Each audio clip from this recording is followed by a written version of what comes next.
잠시 세상에 내가 살면서 함께 박수 치면서 찬양 드리도록 할게요. 박수 치면 건강에도 좋다고 합니다. 박수 크게 치면서 함께 찬양할게요.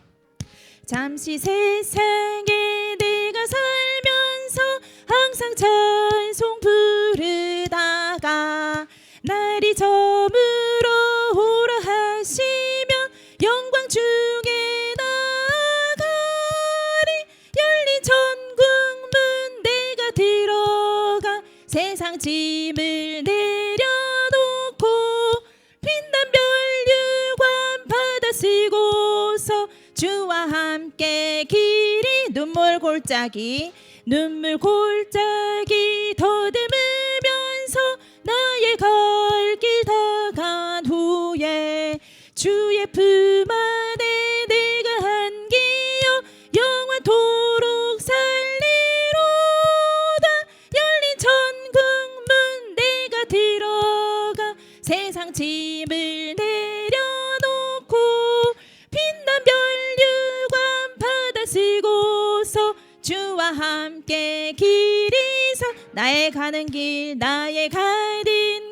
멀고 험하며 산은 높고 골은 깊어 고난 나의 몸 쉴 곳 없어도 복된 날이 밝아. 아멘. 열린 천국문 내가 들어가 세상 짐을 내려놓고 빛난 멸류관 받아 쓰고서 주와 함께 길이 한숨 가시고 죽음 없는 날 사모하며 기다. 내가 그리던 주를 배울 때 나의 기쁨 넘치리라. 열린 천국문 내가 들어가 세상 짐을 내려놓고 빛난 멸류관 받아 쓰고서 주와 함께 열린 천국문 내가 들어가 세상 짐을 내려놓고 빛난 멸류관 받아 쓰고서 주와 함께 길이 열린 천국문 내가 들어가 세상 짐을 내려놓고 빛난 멸류관 받아 쓰고서 주와 함께 길이 가슴에 손을 얹고 찬양합시다. 열린 천국문 내가 들어가 세상 짐을 내려놓고 빛난 멸류관 받아 쓰고서 주와 함께 길이 이 시간 눈을 감고 계속되는 예배 안에 우리가 들어갈 수 있도록 함께 기도하도록 하겠습니다. 여러분은 오늘 일어났을 때 제일 처음 하신 생각이 무엇인가요? 오늘 꼭 이것은 하고 싶다라고 생각한 적이 있으십니까? 오늘은 주일이고 주님과 예배 드리는 것이 어찌 보면 가장 중요하고 가장 귀한 일이 아닐까 싶습니다. 오늘 아침 말씀을 들었는데 하나님은 가장 내가 피하고 싶은 곳에 은혜를 숨겨놨다고 하십니다. 이 시간 내가 피하고 싶고 내가 지고 있는 세상의 짐 하나님 앞에 내려놓고 나아갈 때 그 은혜를 찾는 예배 시간이 될 수 있게 하옵소서. 함께 가슴에 손을 얹고 진정을 다해서 기도드리며 나아가겠습니다. 기도하겠습니다.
오늘 또 저희 교회에 오신 여러분들을 주의 이름으로 또 환영합니다.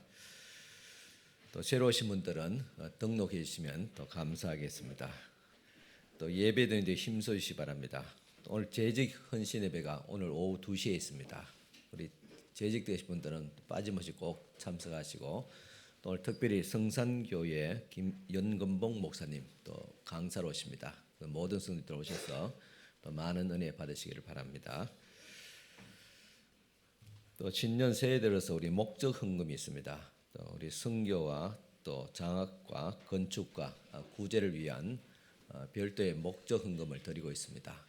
여러분 동참하실 분들은 저 뒤편에 보면 목적 헌금 봉투가 있습니다. 거기다 성명을 쓰고 또 헌금하시면 또 매달마다 그렇게 한 번씩 하시게 되겠습니다. 또 예전에 하셨던 분들은 새로 새 봉투로 그렇게 바꾸어서 또 할 수 있기를 바랍니다. 그리고 성경 통독 카드가 또 저 뒤편에 테이블에 있습니다. 벌써 2주 지났지만은 그동안 또 통독하신 것들 체크하시면서 연말까지 전 교인이 꼭 일독하시기 바랍니다. 카드는 저 뒤편에 있으니까 자유롭게 가져가시기를 바랍니다. 또 2024년도 달력이 필요하신 분들은 또 아직 남아 있습니다. 또 받아가시기를 바랍니다. 우리 전도사님이나 또 우리 성도님들에게 말씀드리면 받을 수가 있게 되겠습니다.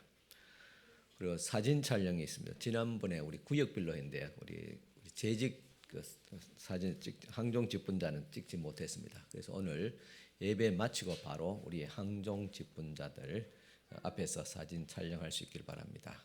우리 은퇴하신 분들도 같이 함께 항종 직분자들은 사진 촬영하겠습니다. 우리 새가족 분들은 또 예배 후에 푸른 초장에 또 모여서 거기서 식사하고 같이 함께 새가족 교육을 받을 수 있기 바랍니다. 지난주부터 우리 1단계 들어갔습니다. 8단계까지 그러니까 4주 그래 2달 됩니다. 2달 교육 받으면 바로 세례를 또 안 받으신 분들은 세례를 받을 수 있게 되겠습니다. 꼭 참여할 수 있기를 바랍니다. 또 오늘 그 권사 또 구역장 또 권찰 모임이 오늘 오후 1시 30분에 푸른 초장에서 모이게 되겠습니다.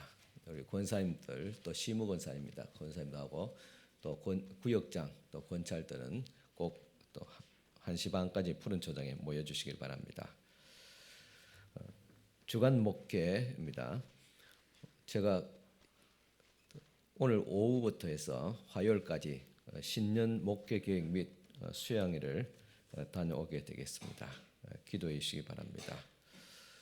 또 1월의 목회 계획을 계속 또 참고하시기를 또 바랍니다. 1월달 예배당 환경봉사는 또 정숙화 권사님이 해주셨습니다. 감사합니다. 교회 소식 이상입니다. 이제 다 같이 일어서서 경건한 마음으로 또 하나님 앞에 예배로 나가겠습니다.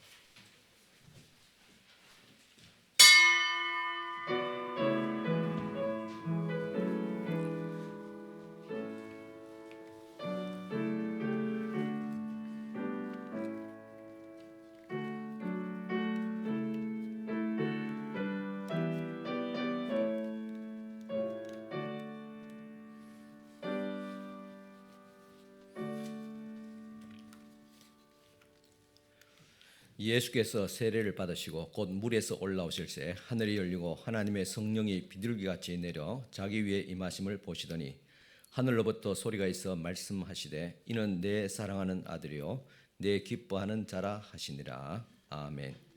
우리를 사랑하시고 돌보시는 하나님 아버지, 세상에서 사는 동안 눈동자처럼 보호하시고 지켜주셨다가 거룩한 주일 성전으로 부르셔서 평안과 복락을 누리게 하시니 감사합니다. 예수께서는 죄가 없으셨으나 하나님의 뜻을 이루시려고 세례를 받으신나이다. 저희들도 이 예배를 통해서 하나님의 뜻을 깨닫게 하옵시고 순종과 실천을 통해서 그리고 회개를 통해서 거룩한 뜻을 이루어가게 하옵소서. 기도와 찬송과 경배를 받으시기에 합당하신 삼위일체 하나님께 영광을 돌리며 예수님의 이름으로 기원하옵나이다. 아멘. 다 앉으셔서 한 주간 동안 삶을 돌아보면서 주님 앞에 고백의 기도를 드리시겠습니다.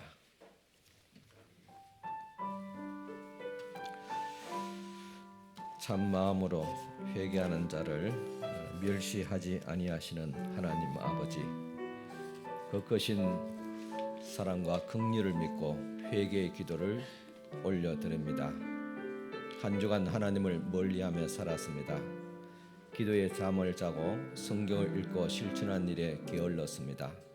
주님의 몸된 교회에 내가 감당해야만 할 사역이 많이 있지만 바쁘다는 핑계로 거절했습니다. 예수께서 명령하신 전도에 대한 사명도 남의 일이라고만 여겼습니다.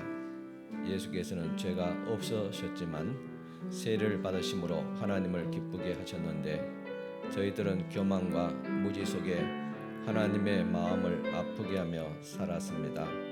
사랑의 하나님, 저희들의 완악한 마음을 고쳐 주옵소서. 이제부터는 예수님을 본받아 하나님 뜻에 순종하며 살게 하옵소서. 예수님의 이름으로 이 고백의 기도를 드립니다. 아멘.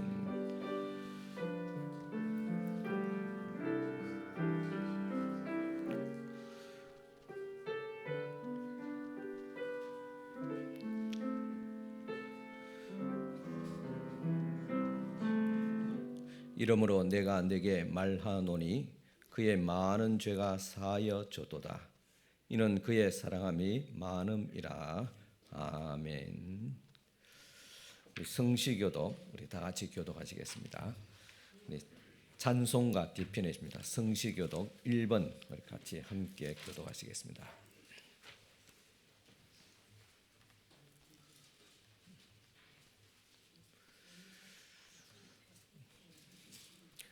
복 있는 사람은 악인들의 꾀를 따르지 아니하며 죄인들의 길에 서지 아니하며 오직 여호와의 율법을 즐거워하여 그는 시냇가에 심은 나무가 철을 따라 열매를 맺으며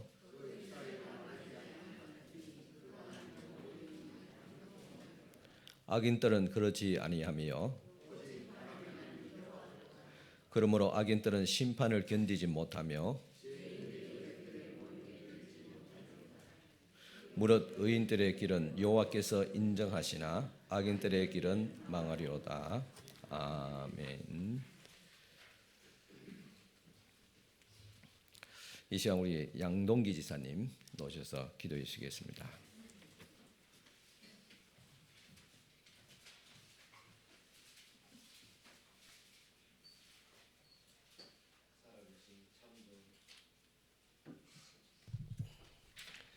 살아계신 참 좋은 하나님, 한 해의 마지막 날이 오고 새로운 한 해가 시작된 지금에서야 살아계신 주님의 뜻과 말씀으로 살지 못한 죄인의 눈물로 참여하는 기도를 합니다. 넓은 길, 넓은 문으로 그저 세상의 이로움만 찾아 헤매였음을 회개합니다.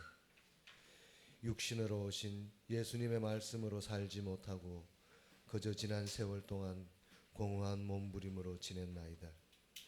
삶에 지쳐 그저 나만을 생각하며 헛된 꿈을 꾸며 살아온 저를 용서하여 주옵소서. 이제 다시 주께서 주신 새로운 한 해가 시작되고 두 주가 되었습니다. 새로운 날들에는 새 삶을 살아갈 수 있는 용기를 주옵시고 아무 핑계도 변명도 없이 오로지 예배와 기도로 살아갈 수 있게 하옵소서. 사랑의 주님, 이 자리에 있는 모든 성도님들과 여러 사정으로 함께하지 못하는 지체들이 있습니다. 주께서 주님의 성전으로 이끄셨으니 만세전에 약속하신 언약으로 돌아가 주님만 믿고 사랑하며 행복한 삶을 살 수 있게 도와주옵소서. 늘 언제나 주님과 동행하며 마음속 참 평화를 알게 하옵소서. 교회의 일로 늘 애쓰고 수고하신 모든 일들을 축복해 주시고 예배 가운데 하나님의 음성으로 위로하고 격려해 주옵소서. 말씀을 전하시는 목사님께 갑절의 영감을 주시고 말씀 들은 성도님들 삶이 변화되게 하옵소서. 하시는 사역마다 하나님의 역사하심과 치유하심이 나타나게 하옵시고 모든 날들이 감사와 은혜로 충만하게 하옵소서. 이 모든 말씀 구세주 되신 예수님 이름 받들어 기도드립니다. 아멘.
우리 다 같이 우리 찬송가 드리겠습니다.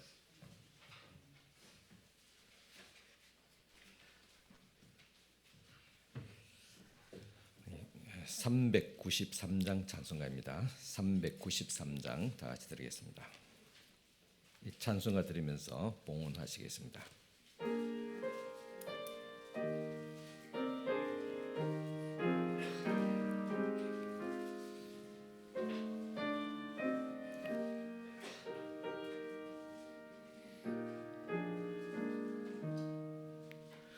오 신실하신 주 내 아버지여, 널 함께 계시니 두려움 없네. 그 사랑 변창고 날 지키시며 어제나 오늘이 한결같네. 오 신실하신 주, 오 신실하신 주, 날 날마다 자비를 베푸시며 일용할 모든 것 내려주시니 오직 신실하신 주 나의 구주 봄철과 또 여름 가을과 겨울 해와 달 별들도 다 주의 것 만물이 주 영광 드러내도다 신실한 주 사랑 나타내네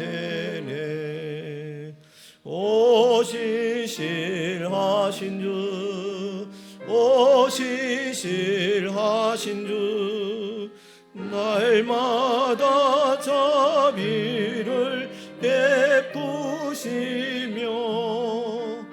일용할 모든 것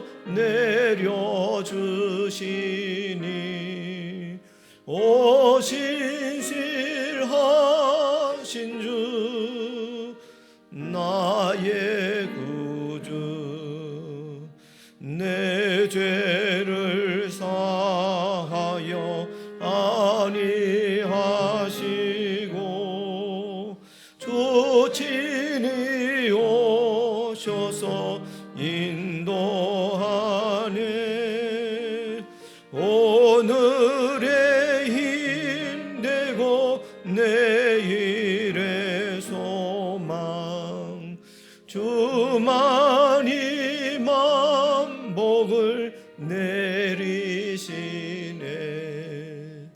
오 신실하신 주 오 신실하신 주 날마다 자비를 베푸시며 일용할 모든 것 내려주시니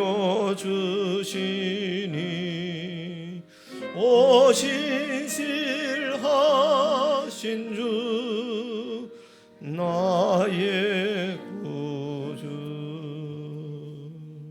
아멘. 이제 우리 봉헌 기도 드리겠습니다.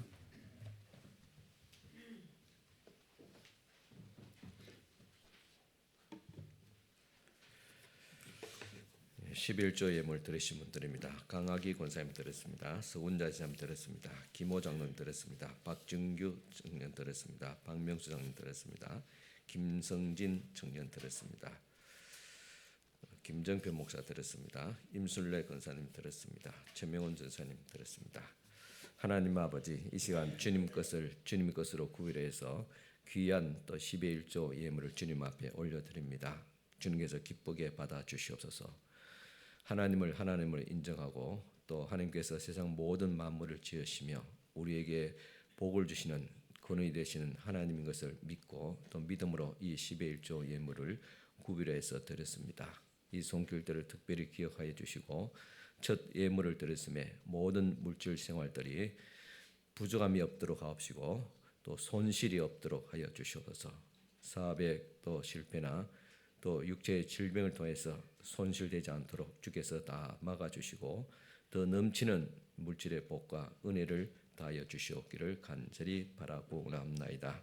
또 주님 앞에 감사하며 귀한 은혜 감사하며 주신 사랑 감사하며 또 범사에 감사드리며 매일 함께하신 주님 은혜 감사하며 하나님의 은혜로 회복케 하심을 감사하며 또 주님 주신 일을 잘 감당하기에 기도의 끈을 놓지 않고 나아가게 하옵소서. 아버지 건강을 회복케 하심을 또 감사를 드립니다.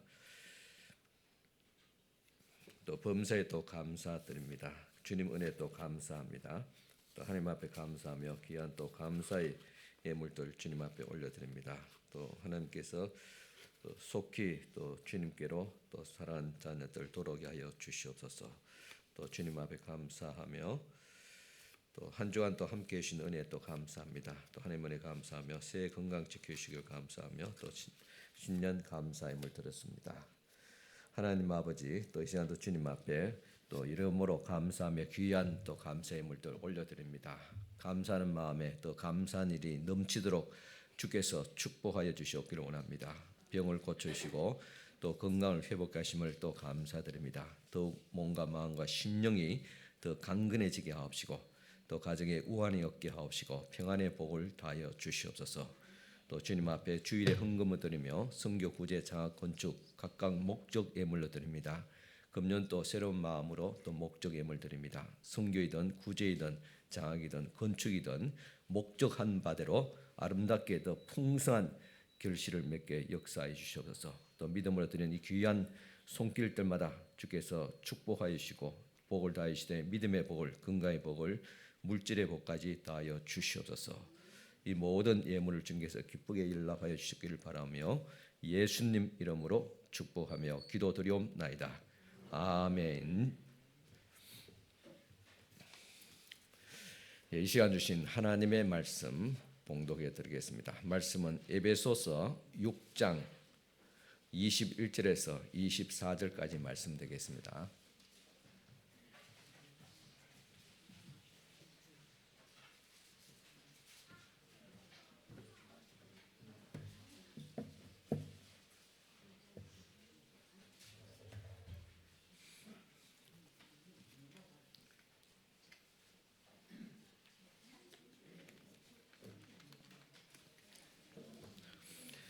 신약 성경 에베소서 6장 21절에서 24절 말씀 찾으시고 다 같이 일어서셔서 하나님 말씀 받으시기 바랍니다.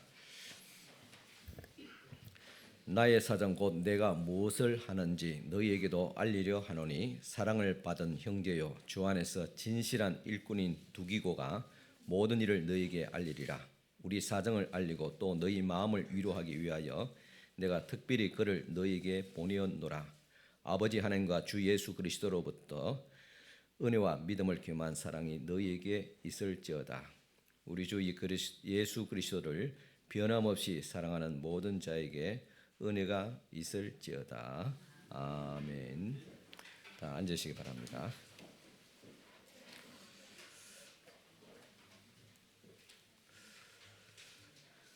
예, 안녕하십니까? 예, 반갑습니다. 또 한 주간 동안 잘 지내셨습니까? 날씨가 조금 쌀쌀하지만은 그래도 또 여러분들 또 밝은 모습으로 또 뵙게 되어서 또 감사를 드립니다. 오늘 또 처음 오신 또 분들도 몇 분 보이는 것 같아요. 그래서 또 감사하고 또 반갑기도 합니다. 우리 박명사님 그때 후원했던 또 베트남의 청년이 또 우리 대한민국에 와서 지금 유학하고 그렇게 또 공부하는 중에 있습니다. 또 아마 장로님께서 또 오늘 또 이렇게 귀한 청년을 또 함께 또 모시고 왔습니다. 또 나중에 한번 또 등록할 때 또 인사를 드리도록 하겠습니다. 오늘 또 보니까 또 우리 또 서인복 지사님 또 오랜만에 또 뵙습니다. 예, 감사합니다. 예, 온 가족과 함께 또 예배 드린 모습이 너무나도 아름답고 귀합니다.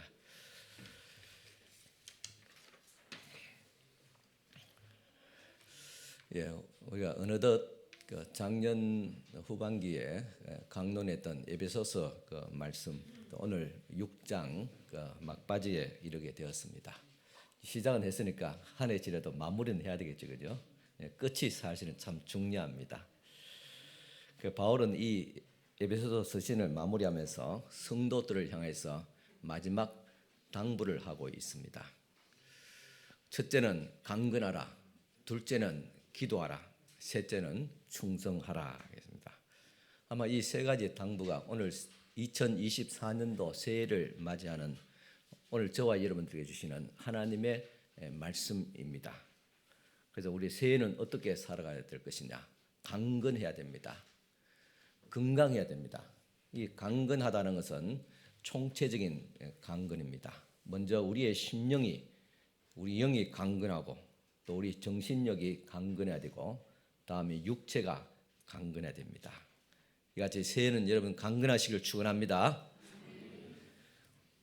에베소서 6장 10절 보면 끝으로 너희가 주 안에서와 그의 힘의 능력으로 강하여지고 계십니다. 끝으로 바울이 마지막으로 에베소 교인들 당부하니 강건하여라 그렇게 말씀하고 있습니다.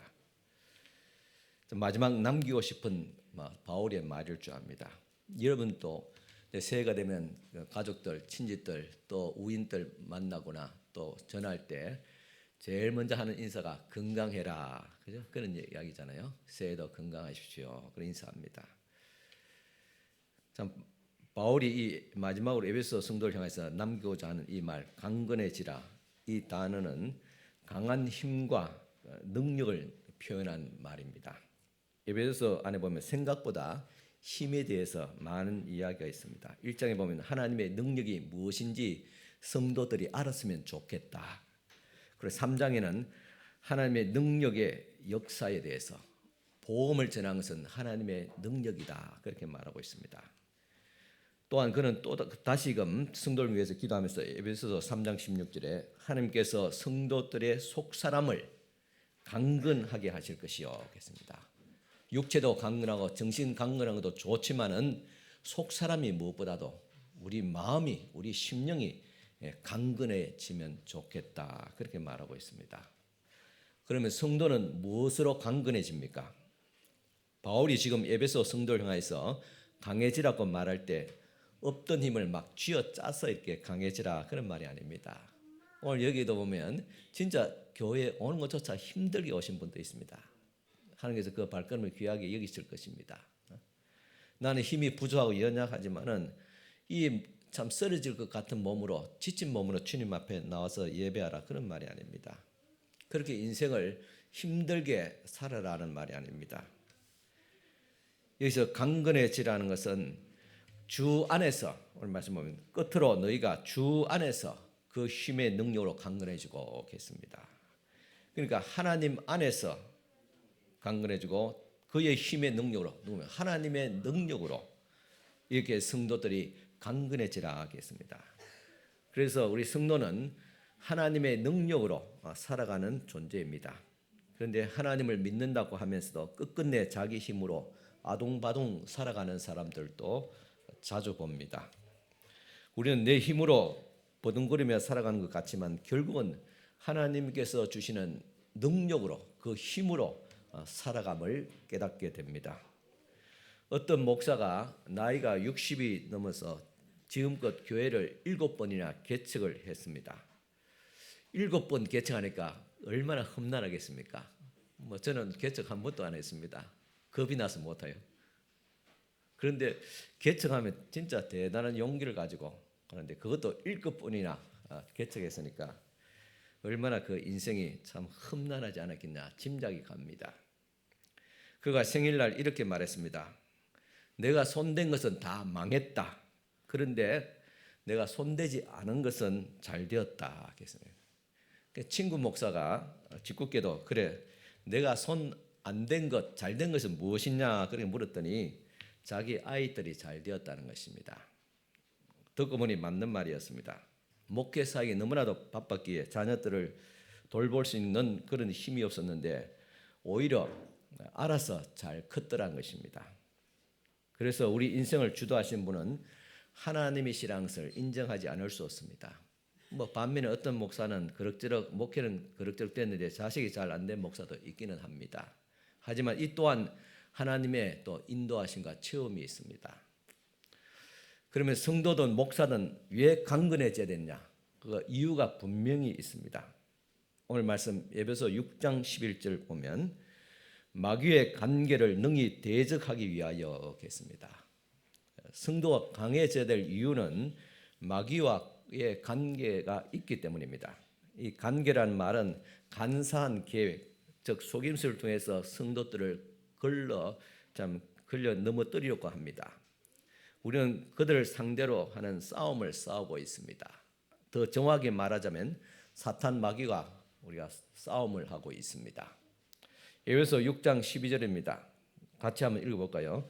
우리의 씨름은 혈과 육을 상대하는 것이 아니요 통치자들과 권세들과 이 어둠의 세상 주관자들과 하늘에 있는 악의 영들을 상대함이라 하겠습니다. 우리의 싸움은 혈과 육이 아니다. 혈과 육이라는 것은 사람을 피와 살을 가진 사람을 말합니다. 그런데 사람이 우리의 싸움의 대상이 아니다 그랬습니다. 여기서 오늘 우리가 마음을 내려놔야 되겠어요. 그동안 누가 싸웠습니까? 남편과 싸우고 아내와 치즈 볶고 싸우고 자식들 죽이니 사니 많이 막 싸우고 또 이웃과 싸우고 또 넓게는 막 여당 야당 이념적인 싸움하고 남북이 싸우고 막 나라와 나라 싸우고 온 세상이 그렇게 난리통이잖아요.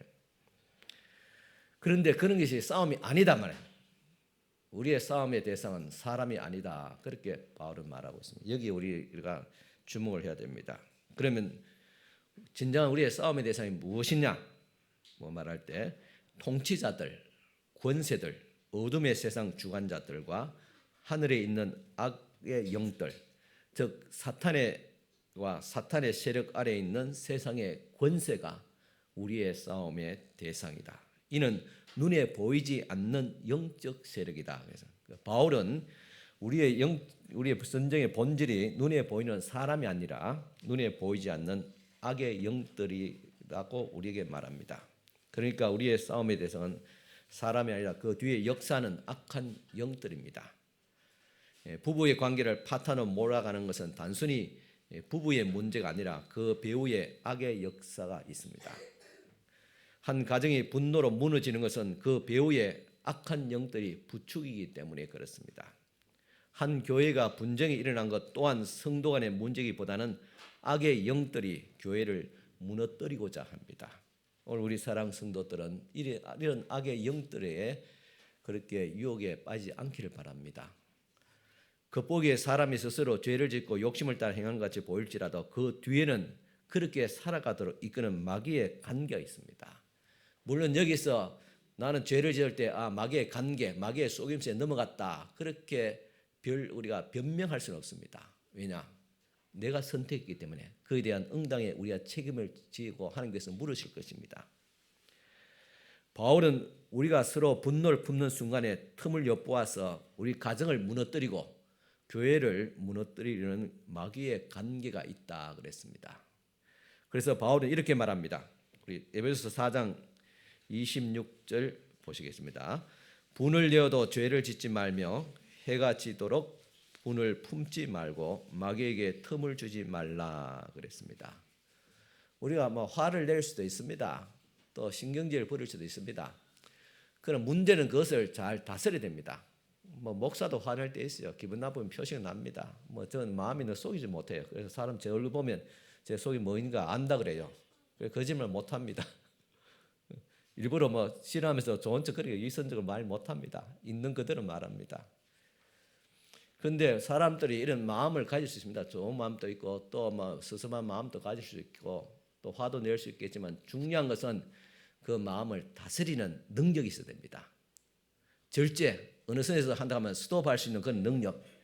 이것이 지금 바울이 말하는 거예요. 분을 품어도 죄를 짓지 말라. 이 말은 분을 가지고 계속 있으면 그것을 가지고 밤을 꼴딱 세우면 마귀가 틈탄다는 거예요. 마귀가 해꾸질합니다. 그래서 분을 내어도 죄 짓지 말며 해가 지도 분을 품지 말고 마귀로 하여금 틈을 주지 말라 그렇게 말씀을 했던 것입니다.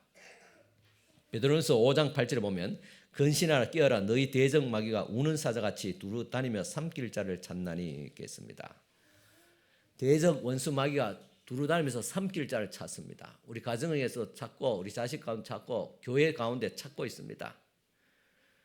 그러므로 우리가 진짜 대적이 누구인가를 바로 알아야 됩니다. 진짜 대적을 모르면 진짜 적과 싸울 수 없기 때문입니다. 진짜 적을 모르면 서로 아운끼리 서로 총질하면서 그렇게 살아갑니다. 우리의 씨름은 혈과 육이 상대가 아니라 사람이 아니다. 우리의 진짜 적은 눈에 보이는 사람이 아니라 그리고 절대로 사람의 씨름의 대상이 아니다. 우리의 진짜 적은 마귀입니다.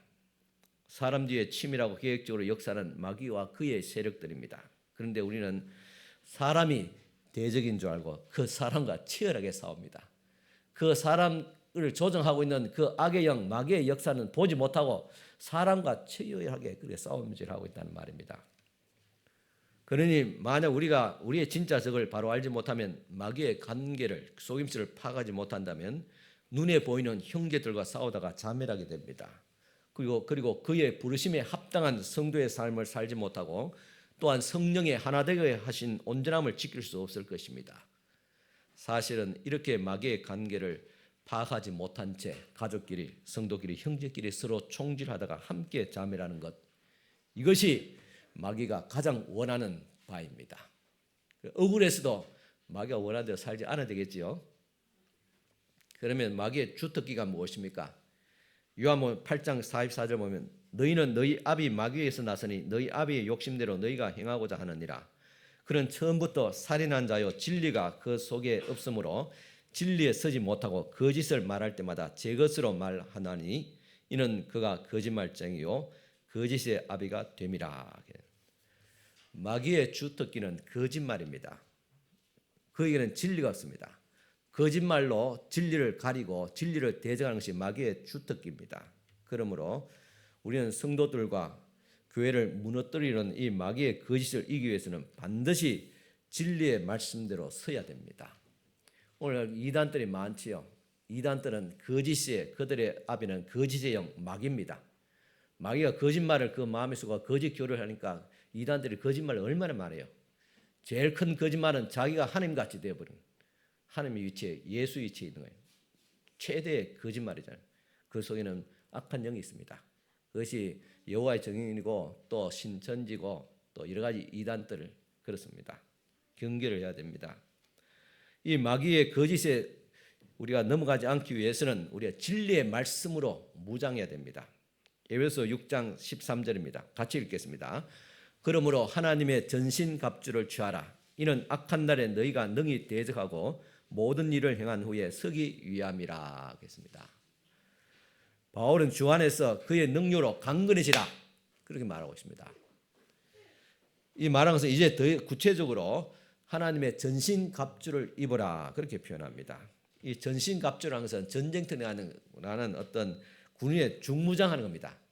방탄복도 입고 방탄모도 쓰고 단단한 또 신발도 신고 허리빵도 차고 이와 같이 우리가 마귀를 대적하기 악한 영들을 위해서는 중무장을 해야 합니다. 그러면 어떻게 우리가 중무장합니까? 절실을 차리고 잘 주목하시기 바랍니다. 첫째는 무기는 진리의 허리띠와 의의 호심경이다 하겠습니다. 허리띠를 진리로 허리띠하고 의의 호심경은 가슴을 보호하는 그런 방패입니다. 옷이지요. 소위 말해 방탄복입니다. 그러니까 진리의 허리띠와 의의 방탄복을 입어라 그랬습니다. 그리고 여기서 보면 서서 진리로 했습니다. 이 표현은 쓰러지지 말고 그리고 밀리지 말고 딱 버티고 있으라 그런 말입니다.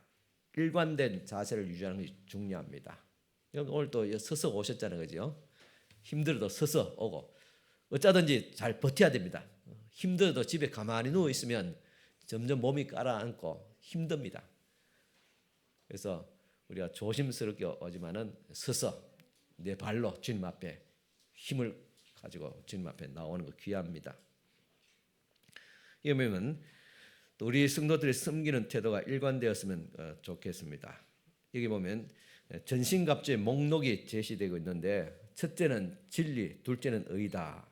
흥미롭게도 에베소서는 이 둘이 한 짝입니다. 진리와 의는 하나라는 말입니다. 그래서 진리와 의로움은 하나님께 속한 것이며 빛의 열매입니다. 반면에 마귀는 거짓의 아비며 또 속임수를 쓰는 자입니다. 그래서 거짓과 이기기 위해서는 어떻게 해야 되냐? 진리해야 돼. 참을 가져야 되잖아요. 참이 거짓을 이기니까. 그 참이 무엇이냐? 진리고 진리가 무엇이냐? 예수 그리스도입니다. 예수 그리스도가 거짓을 이기고 이단을 이기고 거짓된 삶을 이기게 하는 가장 능력입니다. 그래서 예수로 우리가 의로움과 진리 가운데서 우리가 바로 버티고 써야 됩니다. 둘째 무기는 평안의 신발입니다. 이번 6장 15절 같이 읽어볼까요? 평안의 보험이 준비한 것으로 신을 신고 계십니다. 이 평안이라는 것은 마음에 근심이 없는 상태를 가리키기보다는 적극적으로 화평을 만들어내는 것입니다. 우리의 화평을 만드는 사실을 말하고 있는데 이 화평은 성령께서 그 화평으로 교회를 하나로 묶게 하는 것입니다. 그러니까 화평을 이루기 위해서 우리가 성령의 인도하심을 따라서 우리가 화평을 위해서 우리가 힘써야 됩니다. 이렇게 구체적으로 뭐 용서하고 있는 그대로 받아주고 기다리고 인내하는, 그리고 내가 좀 손해 보고자 하는 그런 것들이 성숙한 어떤 마음들의 믿음이 되어야지 다른 사람에게 그래 너하고 화평하자, 이제 사이좋게 지내자, 그렇게 말할 수가 있습니다. 그렇게 이 화평이라는 것은 내가 적극적으로 만드는 것, 내가 좀 손해보고 기다리고 인내하면서 성숙한 마음으로 포용하는 것, 이것이 화평입니다. 그 화평을 이루어내라는 말입니다. 반면에 마귀는 화남을 통해서 자기 이기적인 자기만 생각함을 통해서 그 화평을 깨어버립니다. 마귀가 가장 좋아하는 것은 화평을 깨는 일입니다. 하지만 하나님은 화평을 회복케 합니다. 에베소 6장 16절 10절 같이 한번 읽어보겠습니다. 모든 것 위에 믿음의 방패를 가지고 이로써 능히 악한 자의 모든 불화살을 소멸하고 구원의 투구와 성령의 검 곧 하나님의 말씀을 가지라 하겠습니다. 셋째 무기는 믿음의 방패라 했습니다. 이것은 믿음의 방패는 불화살 했는데 이 무슨 불화살이냐? 의심의 불화살입니다. 우리 마음을 미워하고 의심하게 만드는 것. 우리가 어려운 거 공부하게 되면 마음에 의심이 생기잖아요, 그죠? 왜 다른 사람들이 나를 생각해 주지 않나? 또 심지어 하나님께서 왜 나를 돌보지 않느냐? 진짜 하나님은 살아계시냐? 이런 식으로 자꾸 의심하게 만듭니다. 근데 그 의심을 막아낼 수 있는 방패가 있는 방패인데 이것이 믿음의 방패다 하겠습니다. 우리 하나님은 신실하신 하나님, 우리 찬송가 불렀잖아요. 신실하신 하나님. 신실한 생각 변함이 없으시고 우리를 끝까지 지키시고 돌보시고 사랑하시고 축복하시는 하나님인 것을 믿는 믿음, 이것이 의심의 불화살을 다 막아냅니다.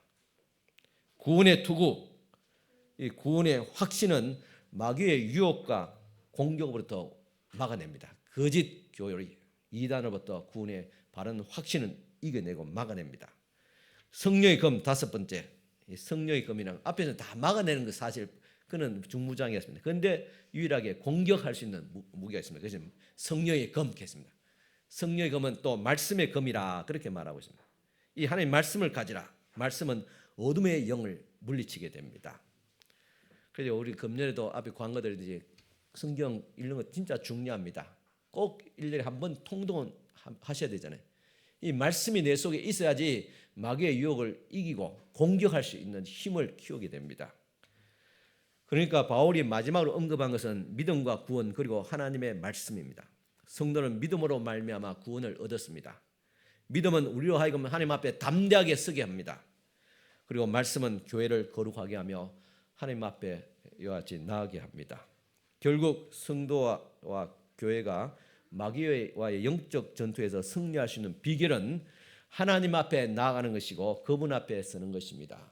그것을 가능케 하는 것이 믿음이고 또 말씀입니다. 그러므로 바울은 다양한 용어와 표현을 통해서 보여주고자 하는 여러 가지 6가지 중무장이 있죠. 5가지, 6가지 중무장인데 그 한마디로 정리하면 이렇습니다. 하나님 앞에 딱 버티고 서 있고 혹시라도 넘어지더라도 하나님 앞에 십자가 앞에서 넘어지라. 그 앞에서 거꾸러지고 그 앞에서 기도하란 말입니다. 이 싸움은 애당초 사람이 감당할 수 있는 싸움이 아니라고 했습니다. 혈과 육의 싸움이 아니다. 이 말은 영적 싸움이랑 구분하는 말도 되지만은 우리가 이길 수 있는 싸움이 아니다는 그런 뜻이 됩니다. 어떻게 우리가 마귀가 싸워 이길 수 있겠어요? 우리보다 더 어떤 영적 상위적인 어떤 존재인데 그렇지만은 우리는 하나님의 아들 딸들이기 때문에 마귀가 비교되지 않는 위치에 있습니다.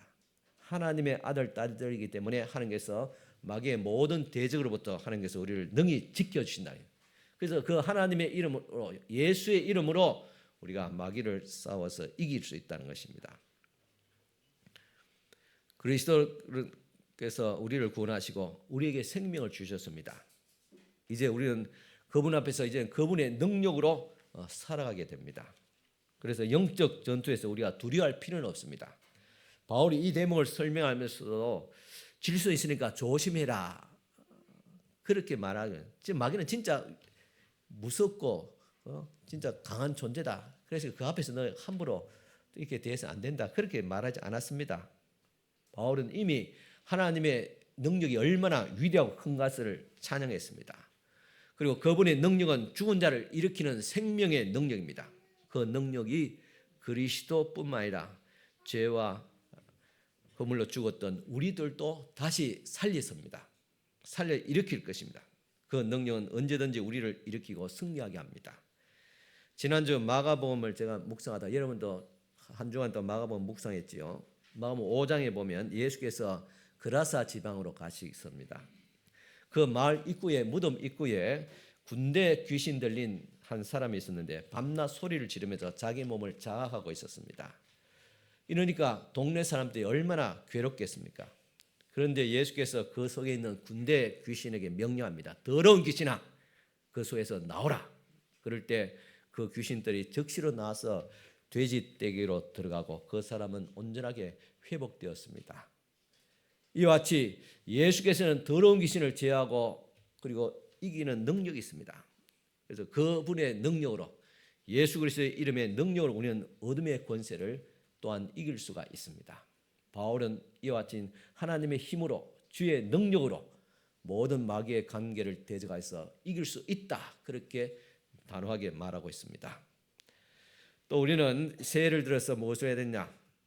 기도해야 됩니다. 에베소 6장 18절 같이 읽겠습니다. 모든 기도와 간구를 하되 항상 성령 안에서 기도하고 이를 위하여 끼어 구하기를 항상 힘쓰며 이러 성도를 위하여 구하라 하겠습니다. 바울은 전신갑주 이야기를 마치면서 비밀 무기 하나를 남겨놓은 것처럼 말하고 있습니다. 사실상 가장 긴 분량으로 이것에 대해서 말하고 있는데 바로 그것이 기도입니다. 그래서 마귀를 이길 수 있는 가장 힘이 어디서 나오느냐? 하나님께로부터 온다 했는데 그 하나님의 능력을 우리가 어떻게 나의 것으로 만들 수 있느냐 할 때 기도로 할 수 있다. 기도로 하나님의 능력이 우리에게 들어옵니다. 우리 깨닫게 합니다. 담대함을 가지고 믿음과 확신을 가지게 합니다. 그래서 기도할 때 어떻게 하라? 성령 안에서 기도하고 계십니다. 그리고 언제 기도해야 되냐? 끼어 구하기를 항상 힘쓰고 항상 무시로 물론 시간을 정해놓고 기도할 때도 있지만은 우리가 기도하는 것은 항상 우리가 하나님 앞에 기도하는 길 가면서 기도하고 항상 집에서도 기도하고 뭐 일할 때도 항상 마음으로 하나님을 생각하며 기도할 수 있잖아요. 그래 항상 끼어 기도하라 하겠습니다. 왜냐? 마귀는 항상 삼킬 자를 찾아다니니까 그것을 대적하기 위해서 어떻게 해야 돼요? 우리도 영적으로 끼어 있으면 기도해야 됩니다. 그리고 누구를 위해서 기도해야 되느냐? 나를 위해서 기도하지만은 여러 성도들을 위해서 구하고 계십니다. 이거는 교회를 위해서 구하라. 이걸 중보 기도라 하겠습니다. 그래서 오늘 우리들을 위해서 기도하지만은 또 우리의 성도들은 교회를 위해서 기도해야 됩니다. 특히 우리 권사님들께서는 적어도 우리 구역 식구들 위해서 더 나아서 우리 교회 전체를 위해서 기도해야 돼요. 항상 성도들 또 새로 오신 우리 가족들 얼마나 귀합니까? 믿음이 잘 정착할 수 있도록 항상 기도해야 됩니다. 이처럼 모든 삶의 기도가 중심이 되어야 함을 강조하고 있습니다. 그리고 모든 성도를 위해 기도할 때 바울은 말하기를 자신을 위해서도 기도해달라 그렇게 말합니다. 6장 19절 읽어보겠습니다. 같이 읽겠습니다. 또 나를 위하여 구할 것은 내게 말씀을 주사 나로 입을 열어 복음의 비밀을 담대히 알리게 하옵소서 할 것이니 있겠습니다. 바울의 기도 제목은 단순합니다. 나를 위해서 기도해달라. 이것은 오늘 제가 여러분들에게도 부탁하고 싶은 겁니다. 저를 목사를 위해서도 기도해 주십시오. 목사는 영적 싸움의 최전방에 있습니다. 여러분들이 받는 어떤 마귀의 어떤 관계 상상 초월하는 그런 어떤 고통을 어떤 시험과 유혹을 받습니다. 왜냐? 최전방에 있기 때문에. 그래서 목사를 위해서 반드시 기도해 주셔야 됩니다. 기도하되 무엇을 위해 기도해야 되느냐? 나의 입을 열어서 복음의 비밀을 담대하게 알리게 해달라 하겠습니다. 목사가 하는 가장 중요한 말씀이잖아요. 주일날 이게 지금 메시지 전하는 이게 가장 중요한 역할입니다. 여러분 이 주일에 한 시간 이 말씀을 듣고 그 말씀을 의지해서 또 한 주간을 살아갑니다. 그러니까 이 시간이 얼마나 귀합니까? 바울도 이 말씀을 전한 중요성을 알았기 때문에 나를 위해서 기도해 줄 것은 나로 하여금 하나님 내 입술을 열어서 복음의 비밀을 깨닫게 하고 성령을 통해서 깨닫게 하고 그 말씀을 담대하게 증거하게 해달라. 그것을 구했습니다. 여러분도 그렇게 기도해 주시길 바랍니다. 결국은 하나님의 능력으로 강해지는 것은 마지막 기도입니다. 기도는 모든 것을 하나님께 의지하는 태도에서 나오게 됩니다. 하나님의 힘으로 이 문제를 풀어나가겠습니다. 하나님의 힘으로 목회를 하겠습니다. 이 고백이 바로 우리로 하여금 기도의 자리로 나오게 만드는 것입니다. 에베소 6장 19절 20절입니다. 같이 읽겠습니다. 이 일을 위하여 내가 쇠사슬에 매인 사신이 된 것은 나로 이 일에 당연히 할 말을 담대히 하게 하려 하심이라 하겠습니다. 여러분 이 말씀을 자세히 보십시오. 좀 모순되는 것 같습니다. 내가 이 일을 위해서 주의 복음을 담대하게 증거해 달라고 그렇게 기도 요청해 놓고 말하기를 나는 지금 쇠사슬에 매인 사신이 됐다. 사실 지금 이 말씀을 에베소 교회 편지를 볼 때 바울은 로마의 감옥에 투옥되어 있었어요. 쇠사슬에 쇠고랑에 매여 있었어요. 감옥에 철상상 감옥 속에 있었습니다. 그러면서도 어떻게 내가 담대하게 주의 복음을 증거하게 해달라 그렇게 말할 수 있겠습니까? 담대하게 주의 복음을 전하고자 한다면 자유로운 몸이 되어야 되잖아요. 매이지 않고 나가서 길거리 나가고 집을 찾아가 신방하며 복음을 전하고 다녀야 되잖아요. 그런데 지금 쇠사슬에 매였는데 어떻게 담대하게 복음을 전할 수 있습니까? 이상하지 않습니까? 이것은 사실상 또 그렇지만은 물론 그 결과적으로 바울의 복음이 그의 매임이 하나님의 영광 복음의 능력이 돼서 그 복음을 통해서 로마가 기독교화가 되는 놀라운 기틀을 마련하게 되었습니다. 오늘 목사나 여러분들이나 마치 투옥된 같이 쇠사슬에 매인 같이 어떤 답답한 일을 당할 때 있잖아요. 건강이 문제거든 경제의 문제든 사람과의 관계든 이렇게 쇠사슬에 매인 같은 그런 때가 있습니다. 그러나 우리 성도의 매임은 매이는 것이 아니라 결국은 그 매임을 통해서 복음을 증거하게 되는 하나님의 능력이 나타나게 된다는 것입니다. 결국은 복음을 전하기 위해서 미끄럼이 되어지게 되는 것을 기억해야 될 줄 압니다. 여러분들 마찬가지, 저도 마찬가지입니다. 우리가 고난과 시련이 있습니다. 그럴 때마다 어떻게 우리가 이것을 받아들이고 넘기는가? 지금 내가 이 고난과 시련이 있지만 장차 이것이 간정이 되게 해달라고 합니다. 간정이. 내가 이 어려움과 고통 가운데서 하나님께서 도와주시고 하나님의 능력으로 내가 다시 일어서고 회복되었다. 그런 말미암아 복음의 능력을 더 담대하게 증거할 수 있는 예수를 믿으니까 이렇게 문제가 해결되고 승리하게 됐다. 그것을 더 감당할 수 있는 능력을 하나님께서 주심으로 내가 이기게 되었다. 이런 간정이 있어야 되잖아요. 복음 전하려면. 그래서 고통이 많으면 많을수록 여러분들 내가 망하는 것이 아니라 하나님께서 나를 더 위대하게 크게 쓰시기 위해서 내게 시련과 역경을 주신다. 그렇게 생각하고 받아들여야 됩니다. 사실 그렇습니다. 우리가 비록 매여 있지만은 여전히 하나님의 전도자로 하나님의 일꾼으로 일하게 됩니다. 그가 처한 환경과 상관없이 복음은 계속 선포되어지고 결국은 복음은 승리하게 될 것입니다. 마지막 세 번째 새해는 충성을 다해야 됩니다. 이제 에베소서 교회를 향한 서신의 마지막 부분에 이르게 되었습니다. 특별히 이 짧은 끝인사를 별도로 떼어넣어서 풀고자 하는 이유가 바로 감추어진 인물 두기고가 있습니다. 우리 같이 에베소 6장 21절 읽어보겠습니다. 나의 사정 곧 내가 무엇을 하든지 너희에게 알리려 하노니 사랑을 받은 형제여 주 안에서 진실한 일꾼인 두기고가 모든 일을 너희에게 알리리라 하겠습니다. 이게 바울은 마지막 편지의 전달자를 지금 소개하고 있는데 이 두기고가 중요한 인물이기 때문에 소개하는 겁니다. 별로 뭐 편지가 전달해주고 뭐 편지 우체부 아저씨 같이 그냥 중요한 내용을 뭐 전달해주고 그것을 끝나는 거 아닙니다. 그 정도의 인물이라면 바울이 이게 중요한 이 에베소 마지막 마무리하는 그런 시점에서 이 사람의 이름을 거론하지 않았을 것입니다. 그런데 아쉽게도 두기고의 활동에 대해서 성경은 많은 정보를 우리에게 제공하지 않습니다. 대충 짐작합니다. 바울과 늘 함께 있었고 바울이 또 편지를 쓸 때 옆에서 도와주고 그 편지를 또 전달해 주는 그 정도밖에 알지 못합니다. 한 가지 분명한 점은 그가 전면에 등장한 인물은 아니지만 자기의 역할을 정확하게 아는 사람이었습니다. 그는 하나님의 나라의 복음의 확장을 위해서 온 정열을 다해서 자신의 인생을 던진 이 바울을 보면서 자신도 그렇게 살아야 되겠다. 그렇게 복음을 전해야 되겠다. 그렇게 따르고 섬기겠다는 그런 마음을 가진 자였습니다. 우리가 주목할 것은 에베소 끝자리에서 바울이 두기고를 소개하는 내용입니다. 바울은 그를 세 가지로 이렇게 소개하고 있습니다. 첫째는 그는 나의 사정을 잘 너희에게 알리려 하노니 내 사정과 무엇인지 나의 사정이 지금 어떤 형편이 있는 것인가를 내 교회를 향한 내 마음과 생각들을 너희에게 알리려 하노니 누구에 알리려 했습니까? 바울은 감옥에 있습니다. 두기고가 알렸습니다. 그러니까 두기고는 전달자입니다. 둘째는 사랑받는 형제다 하겠습니다. 셋째는 주 안에서 진실한 일꾼이다 하겠습니다.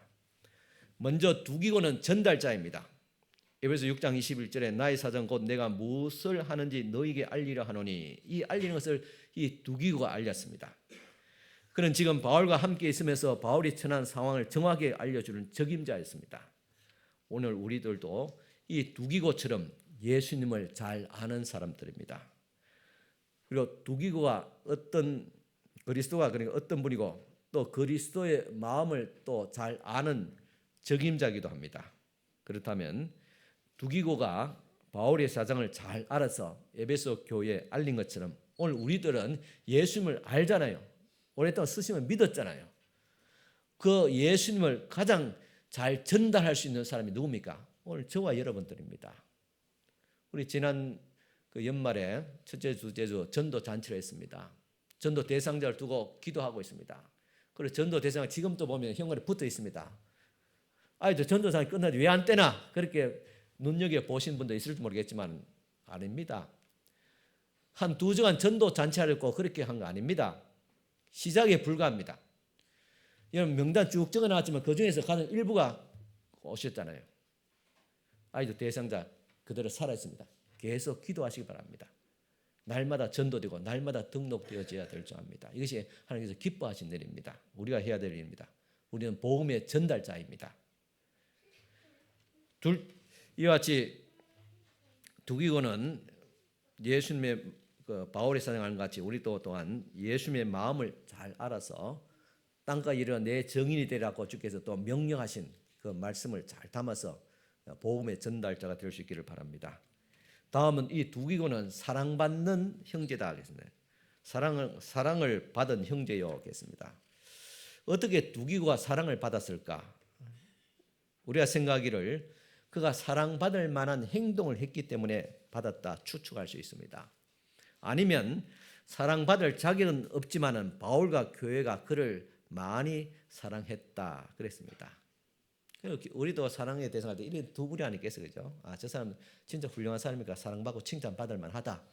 그렇지만 또 어떤 사람은 저 사람 많이 또 부족하지만은 뭐 그렇게 칭찬받을 만한 그런 역할도 하지 못하지만 그러나 우리가 계속 그에게 관심을 가지고 사랑을 해주고 보살펴야 된다. 사랑을 해줘야 된다. 사랑받을 대상으로 그렇게 생각합니다.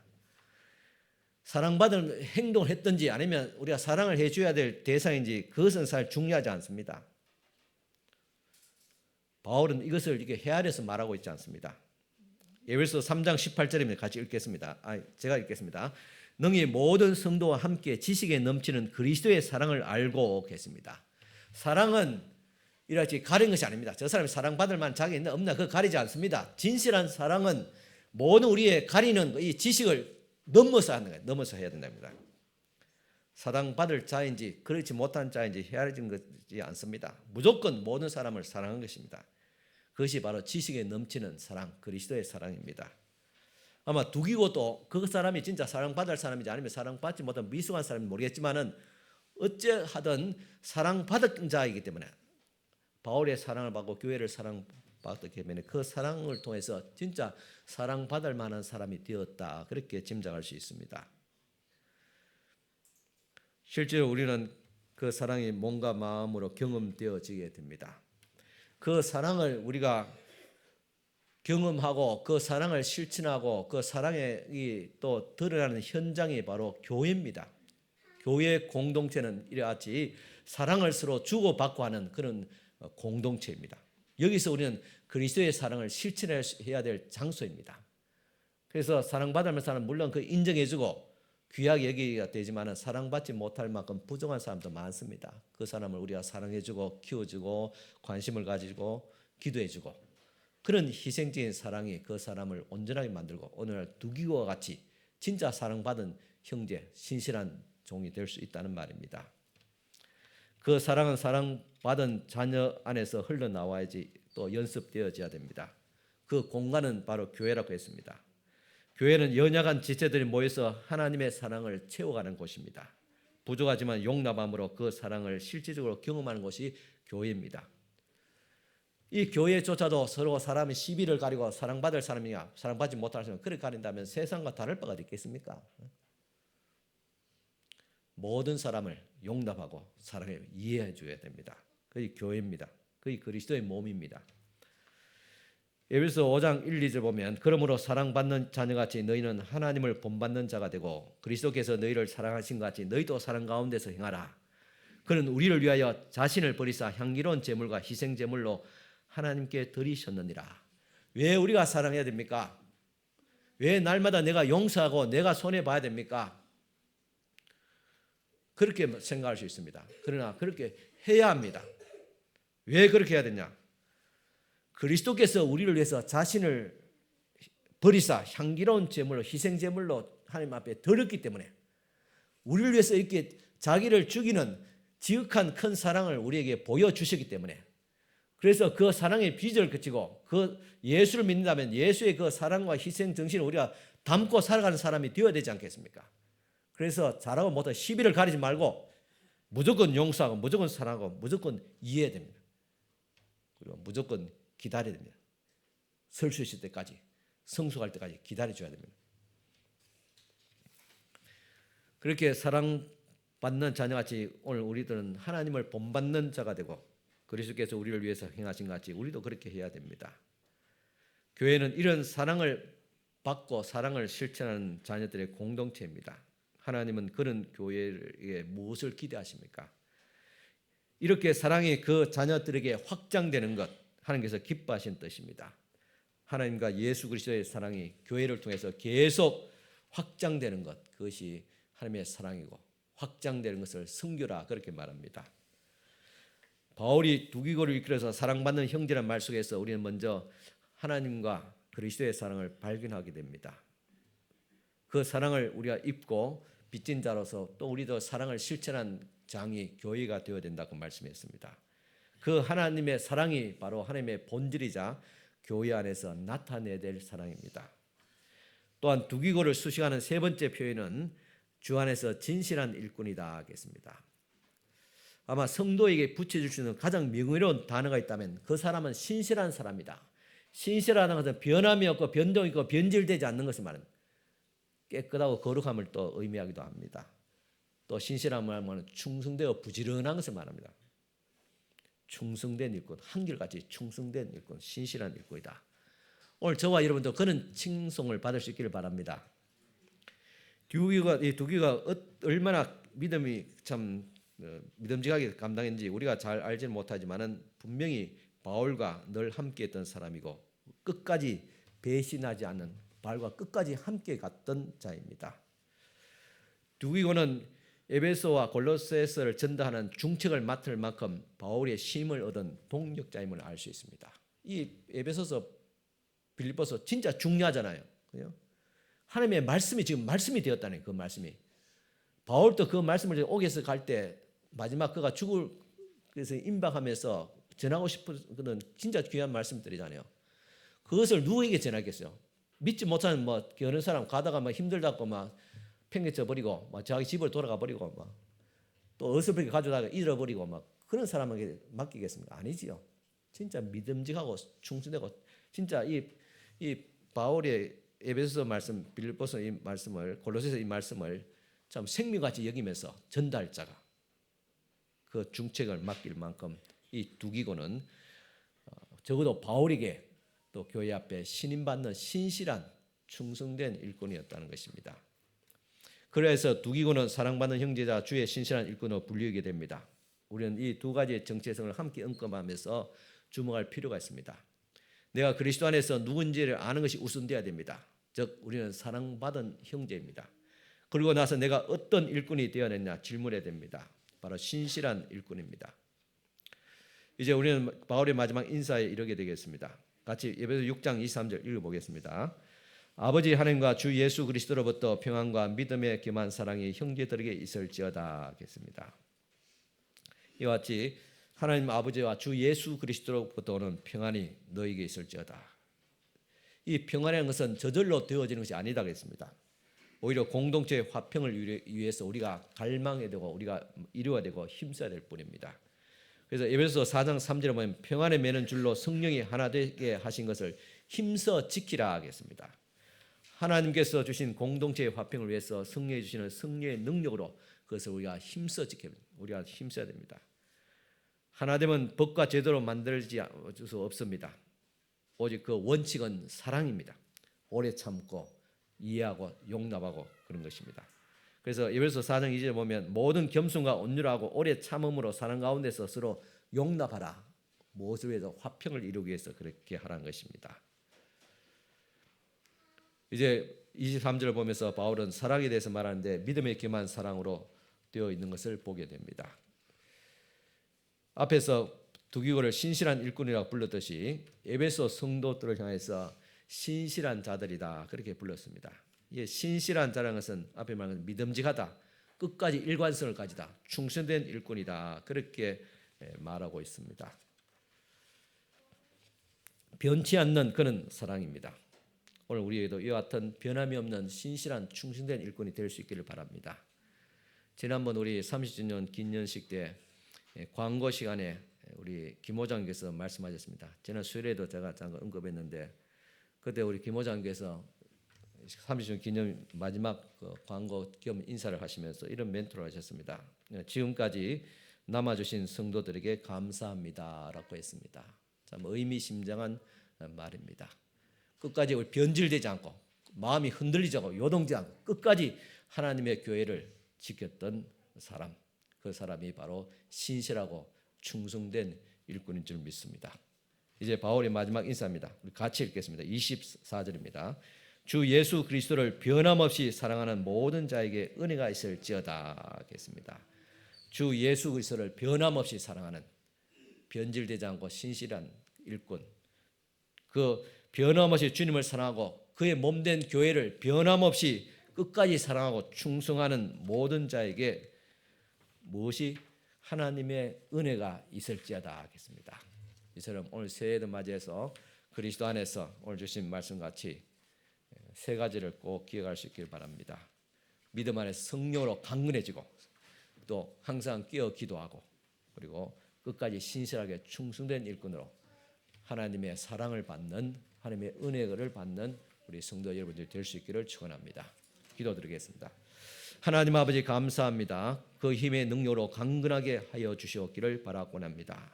우리의 믿음이 더 강건하고 더 강하고 담대한 믿음을 다해 주옵시고 항상 깨어 기도하며 끝까지 신실하고 변질되지 않고 변함이 없고 충성된 하나님의 일꾼으로 하나님과 사람과 교회 앞에 칭찬을 받는 귀한 우리 모든 성도들이 되어지게 하여 주시옵소서.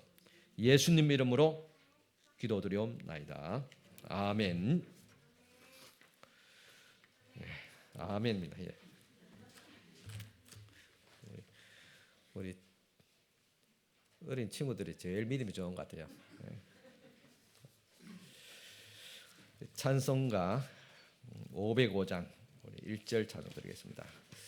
찬송 부르는 거 예배 마친 후에 우리 중직자들 사진 촬영한다고 했는데 시간이 좀 지체되어서 우리 오후에 재직 헌신 예배 마치고 그때 촬영하도록 하겠습니다. 그때 어차피 항정 집은 다 오셔야 되니까 오후 예배 2시 예배 마치고 항정 집분자들 사진 촬영하겠습니다.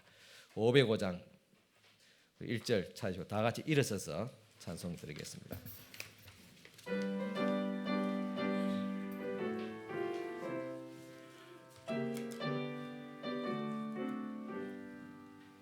온 세상 위하여 나 복음 전하리 만 백성 모두 나와서 주 말씀 들어라 죄 중에 빠져서 헤매는 자들아 주님의 음성 듣고서 너 구원받으라 전하고 기도해 매일 종인되리라. 세상 모든 사람 다 듣고 그 사랑 알도록. 아멘. 축복 기도드리겠습니다. 지금은 우리 주님 예수 그리스도의 은혜와 하나님의 크신 사랑과 성령님의 감화 교통 충만하신 은총이 오늘도 주님 앞에 참 강하고 담대하며 항상 깨어 기도에 힘쓰며 신실하고 충성된 사랑하는 모든 우리 성도들 머리 위에 지금부터 영원토록 함께 있을지어다. 아멘.